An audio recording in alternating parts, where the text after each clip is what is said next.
Қадірлі қонақтар, ағайын туыс бауырлар, достар. Тәй-тәй басқан ару қызымыздың тұсауы кесіліп, болашағына жол ашылғандай күй кешудеміз.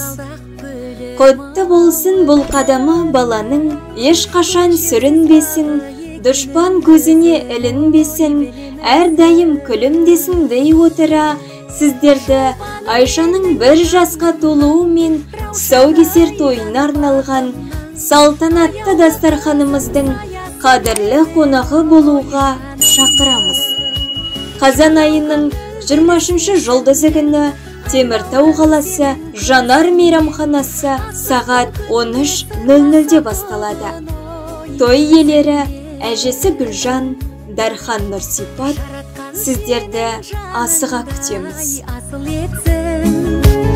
Әрдайым өмір жолыңда ашық етсін, жанымен сен деп әнімен тербеген ата-анаңа, қуанышыңды көруді ғана нәсіп етсін.